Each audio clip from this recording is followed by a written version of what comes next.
certainly have fears that there is a serial killer at loose in Perth. Sarah Spears, Jane Rimmer, Ciara Glennon.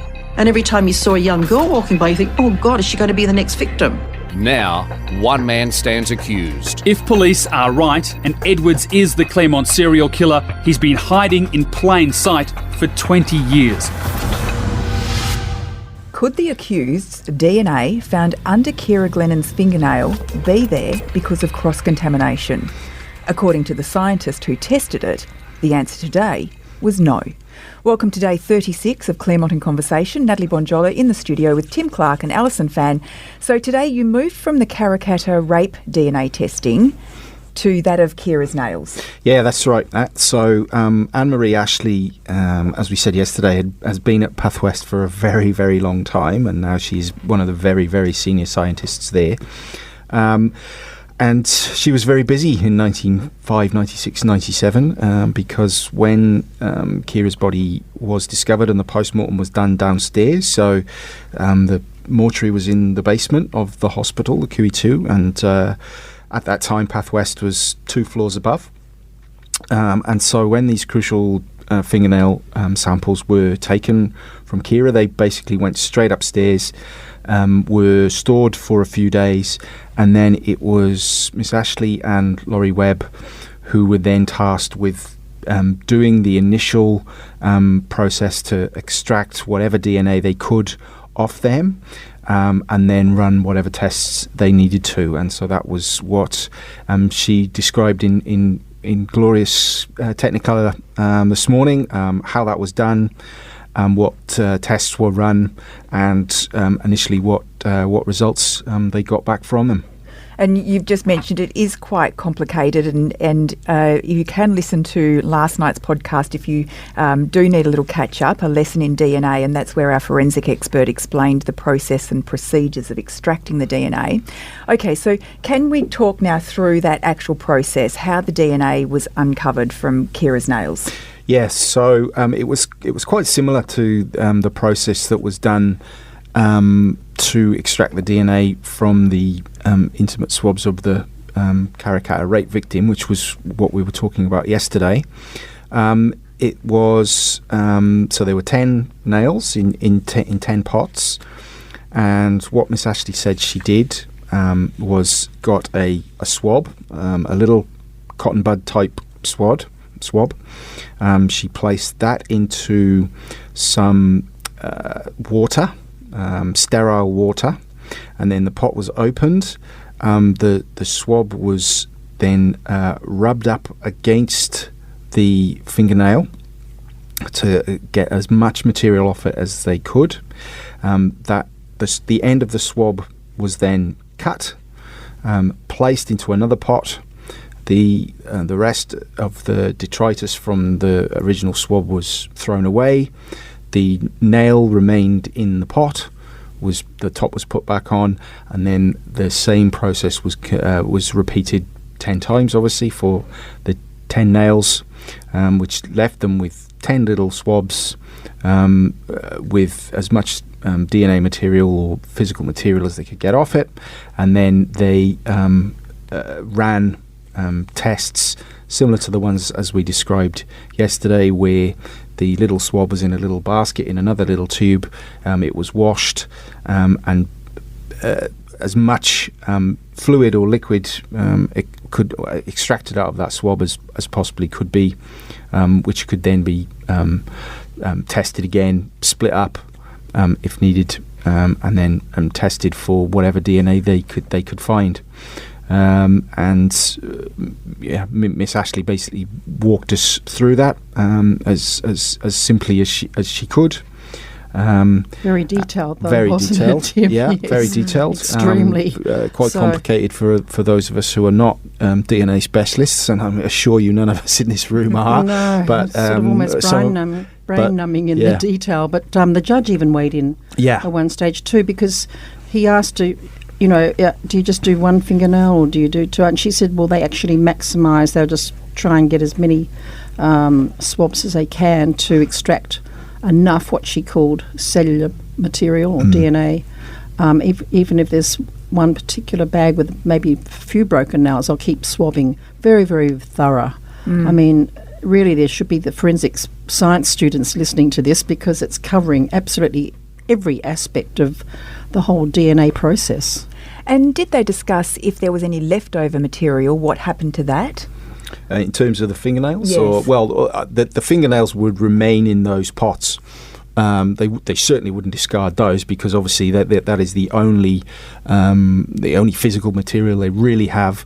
And so any more testing that would need to be done, and we now know there was many more tests done on the fingernails, but they were very careful about the stuff that they needed to keep was all kept in separate sterile pots, and the stuff that they didn't need to keep was discarded, and that was discussed as well through a question from the judge this morning about what happened to the other stuff. It would go into a yellow bin, which would then go into the hospital incinerator. So when we talk about the tests in 96, 97 being primitive compared to today, but from what Miss Ashley's detailed explanations so far, they were still very, very careful about everything they were doing, and all of this was obviously being logged meticulously as well on all the documents, because every single document about where each vial was kept, which pot went where, has also been flashed up on the court screens. And it's probably thanks to that thoroughness that we're hearing in such detail right now. She hasn't been cross-examined yet, but at the moment she's outlining everything that was done properly, the storage. The judge has asked as well, is it kept in the freezer or is it room temperature? She said things that don't deteriorate are kept at room temperature, otherwise they're put in the freezer.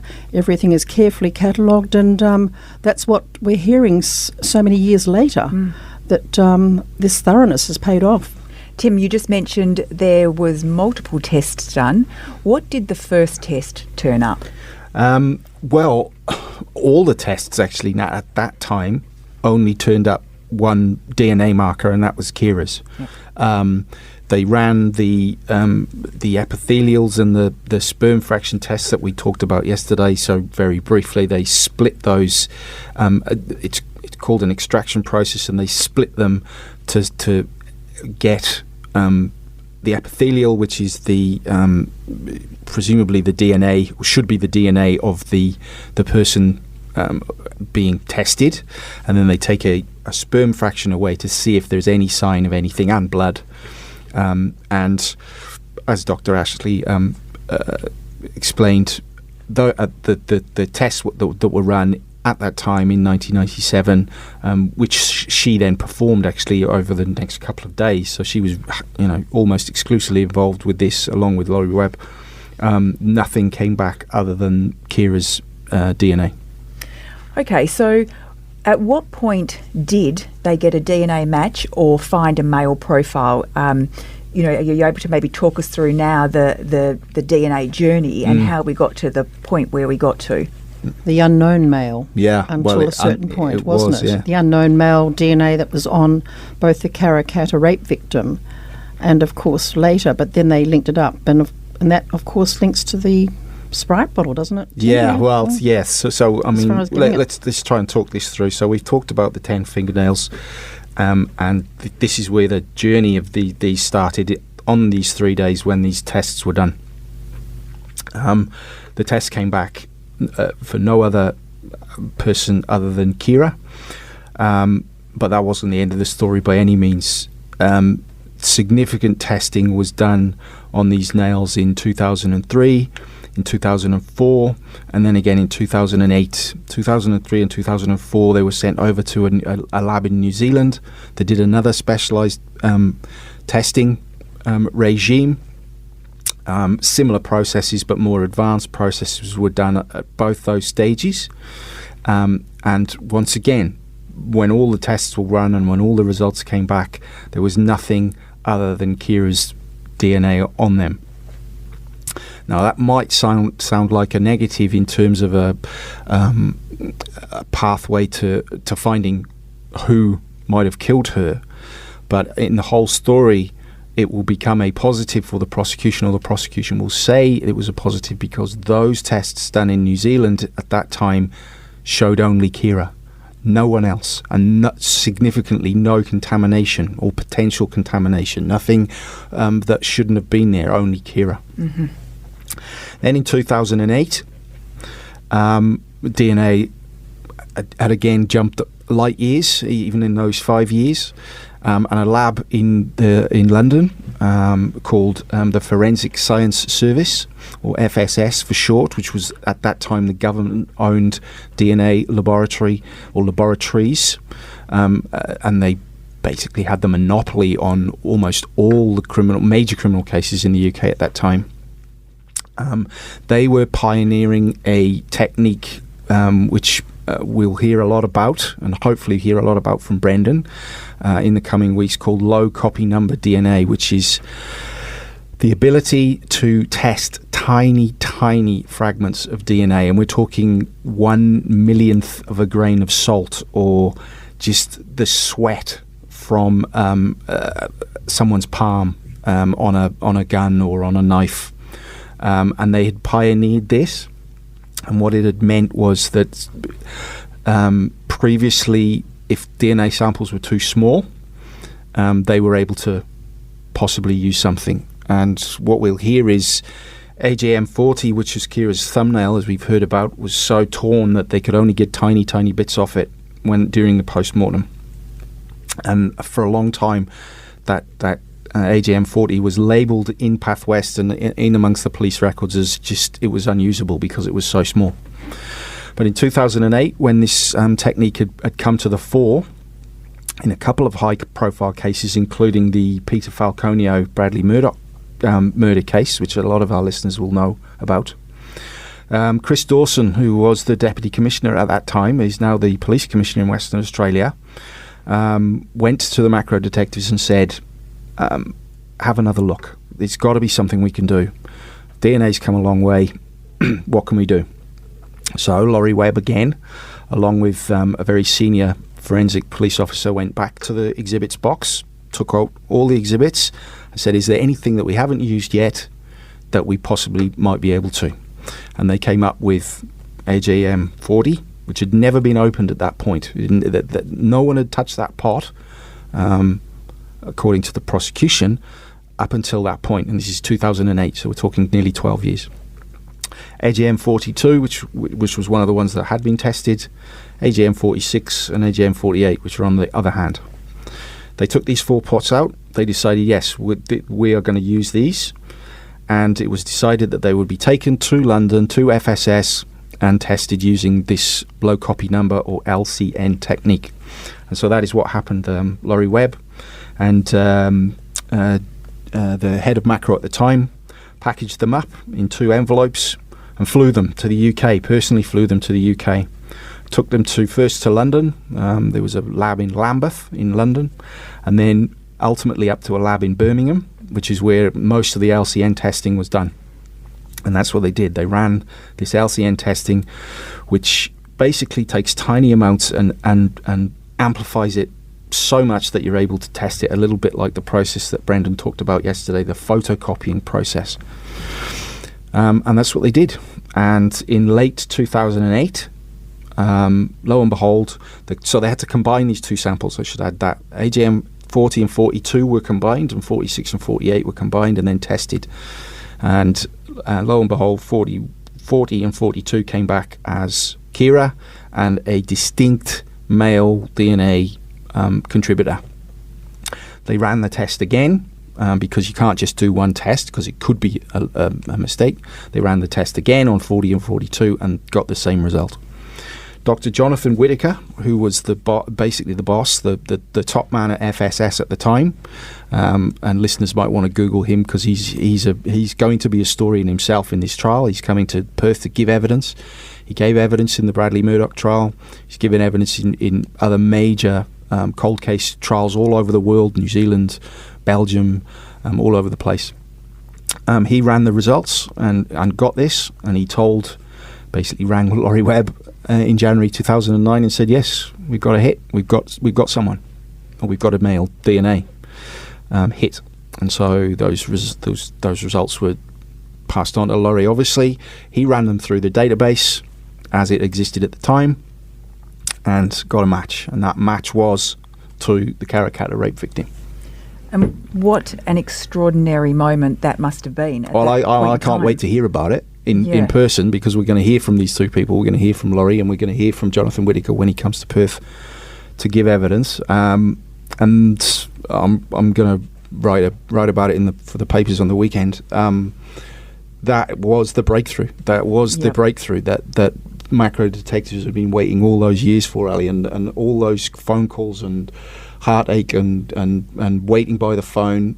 What that moment must have been like would have been incredible. Because we never heard any of this. Well, and that's what I was going to ask you. This is amazing. We've been sort of chasing this story, but it was a lot going on. Yeah, we just thought it had all gone idle. But as far as I can see, in 2009, that was kept in house. That never leaked out. And macro detectives have been notoriously tight-lipped. Yes, various tiny little things have leaked out, and then towards the end of the investigation, quite a bit started to leak out. Yeah, they probably didn't want to Well, if they knew they had, it's still unknown, so they didn't know who that person could be.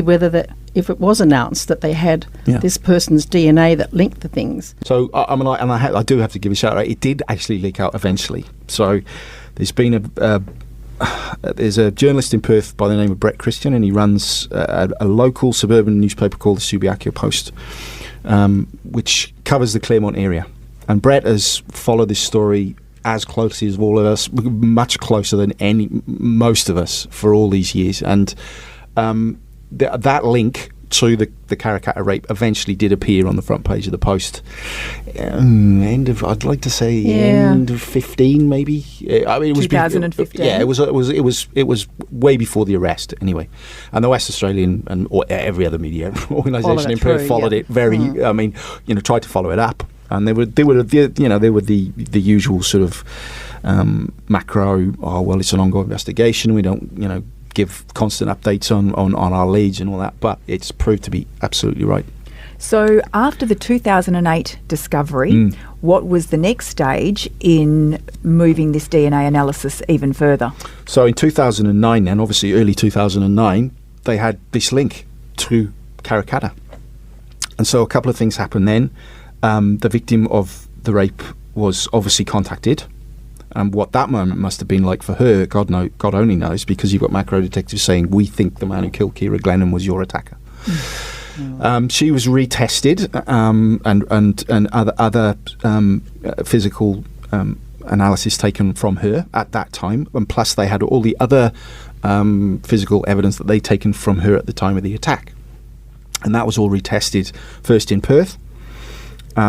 And long story short, they got the same results as they had back in 95, when they did the original testing, and it was 96.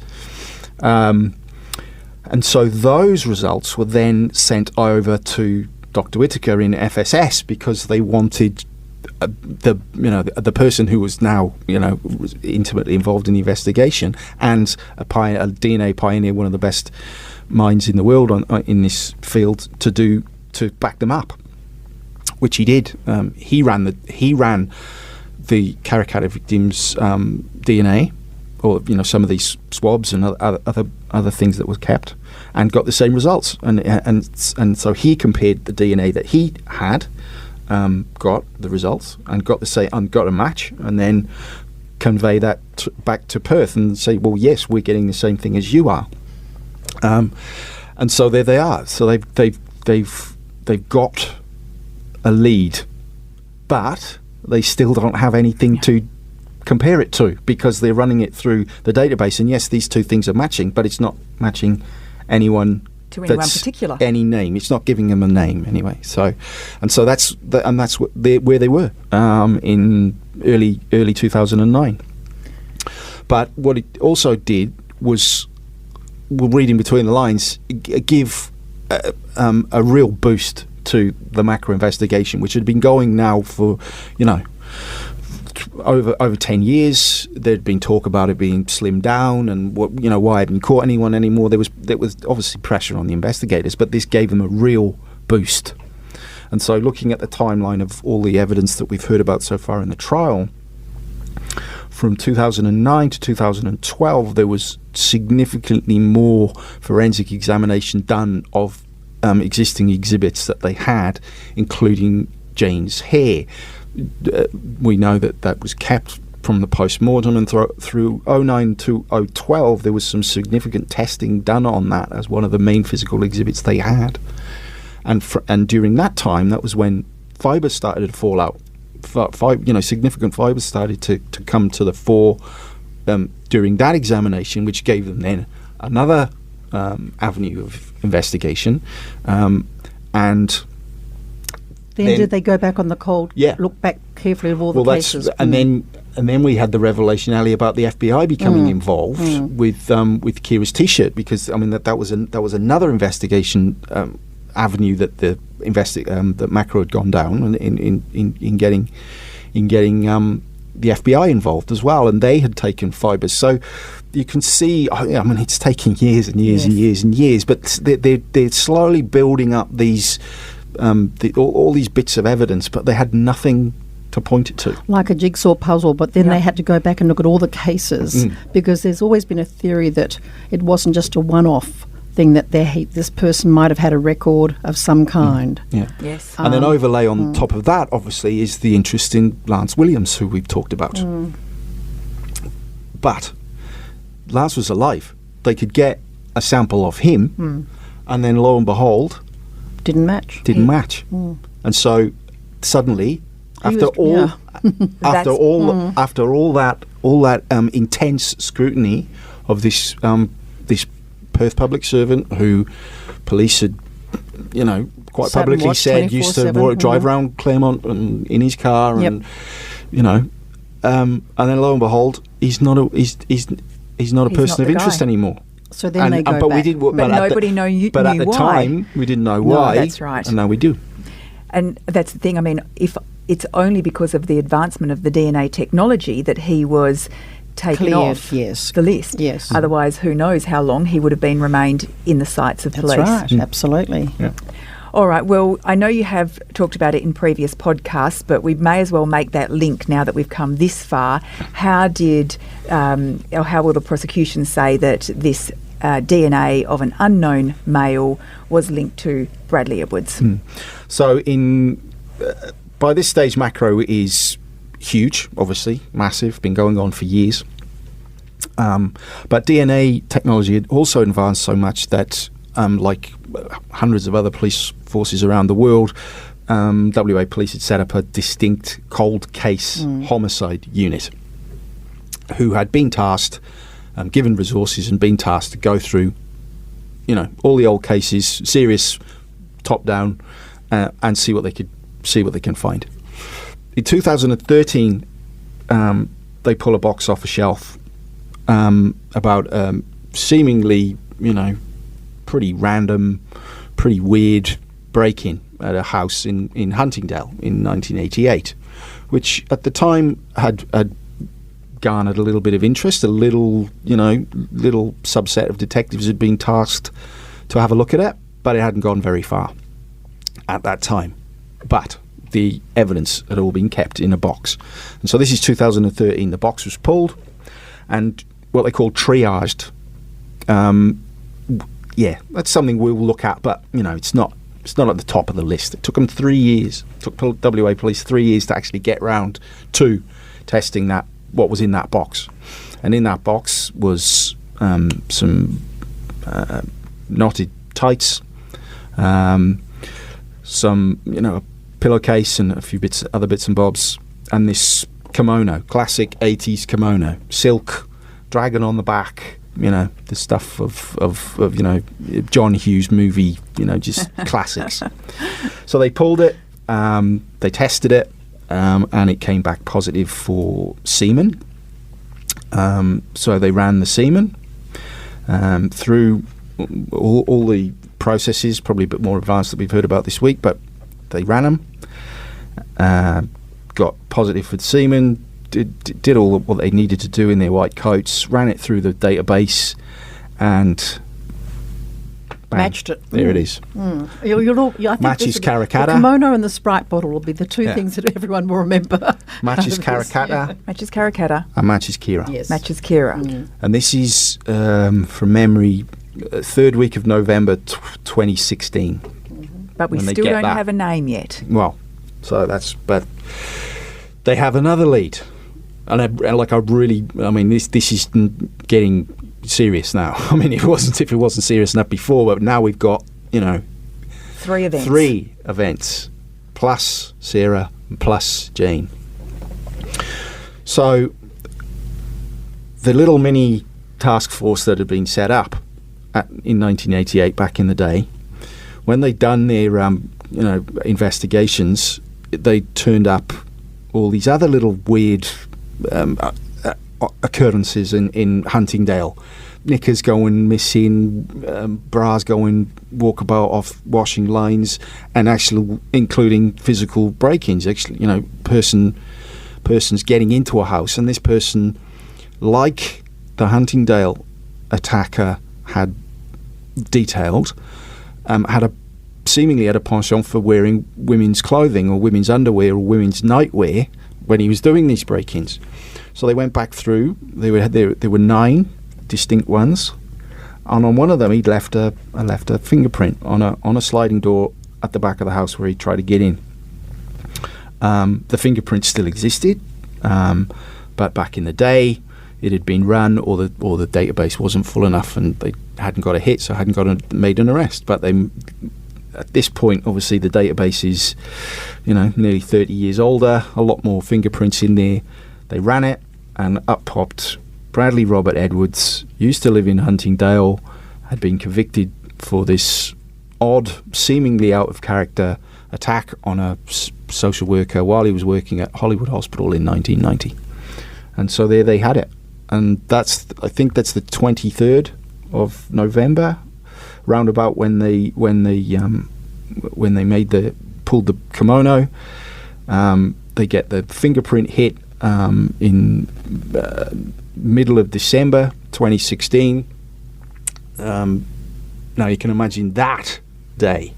Yes. And we very much hope to be able to talk to, when the process has gone through, some of the macro detectives, and certainly the police commissioner at the time, Carl O'Callaghan, because what that phone call must have been like from the detective saying, "Sir, we think we've got a name. We've got a name. What can we do? Or what are we allowed to do?" Well, what they were allowed to do was just throw every resource possible at this person, which is what they did. They started surveilling him. They started looking into every detail of his background, and as Ali's mentioned, one day the he day went to the movies. the day after they started surveilling him, he was at a movie theatre in Perth and had a drink, as we all do. Probably had some popcorn as well. I don't know.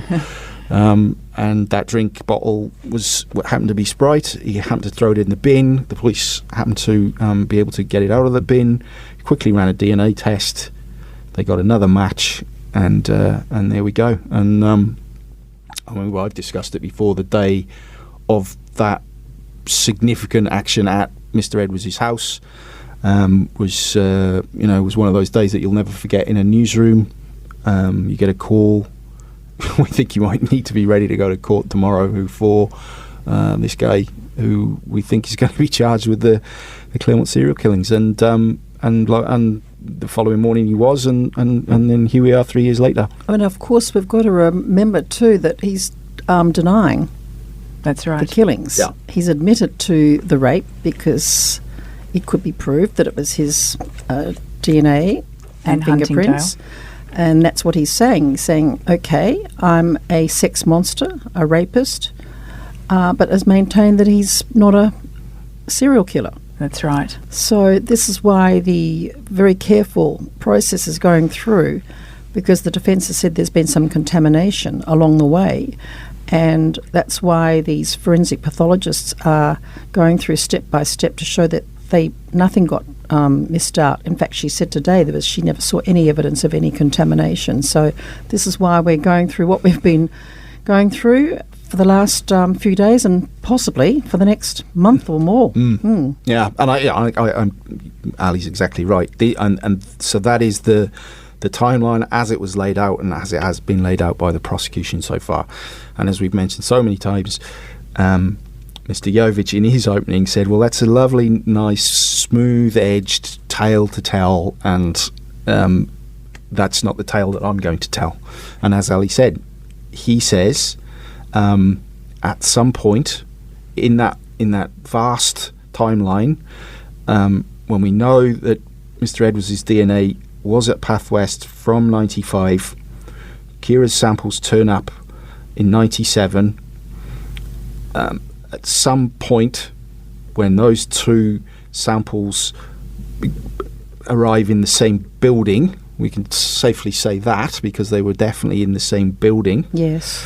So at some point between that point and them being run over to the UK in 2008, he claims there could have been some event that has meant that a sample from Mr. Edwards that was being held has somehow transferred onto the sample from Ciara. A case that's literally hanging on a fingernail. Yeah, yes, absolutely.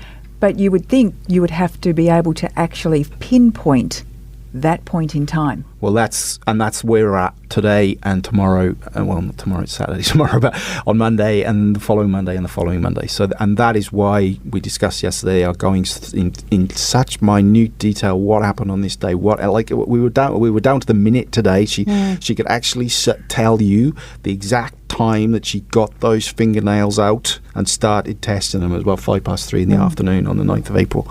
And we will be down to that, and we will keep going down to that. But the pointed question, most pointed question for me today was when, right at the end, Ms. Barbagallo said, at any point so far, because they have these grid reference boxes and freezer tags and ID numbers on everything, at any point had Ciara AGM 40 to 49. Had any of those samples, all the extracts from them, have been in the same box as the Karrakatta samples? No. Have they been run? Had the DNA testing been done at the same time so far? No. So that's where we're at the timeline right now. Up to, and then there was some other extractions done in 2001 using a more advanced DNA.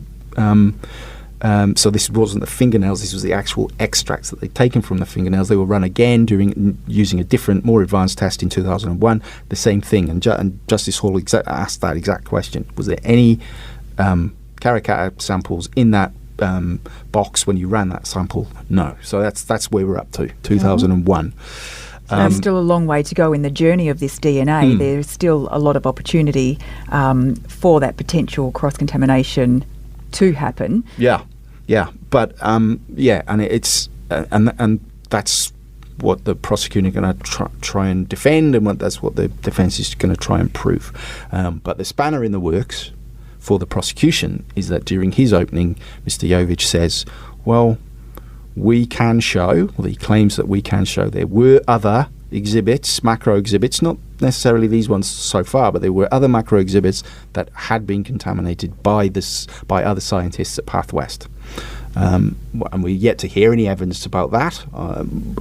Miss Ashley's cross-examination starts on Monday, and that might be the first time that we hear any detailed questioning about that, because he might ask her, well, if you're so sure about all your processes, then how did that happen? And how did that happen? And her answers will be very, very interesting. Well, thank you both for that very, very comprehensive timeline. I think that will really clear things up for people, so that when we get to next week and we are looking at the cross-examination, you'll have a very, very clear picture of exactly how the DNA has been extracted and where the possible pitfalls will lie. Well, thank you so much to the both of you. Have a good weekend and a nice break from the court over the weekend. We'll see you back in on Monday. That wraps up week 8 of Claremont in Conversation. We'll be back Monday for day 37 and hope to have your company again then. Bye for now.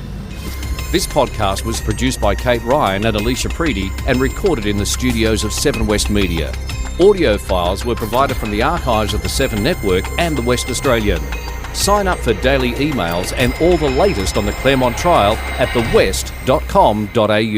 Enjoying this podcast? If the story behind the headline matters to you, then you can count on thewest.com.au to deliver. For more on Claremont the Trial, follow the live blog, watch the nightly news updates, and sign up for daily email updates at thewest.com.au. Subscribe now for just $1 a day at thewest.com.au.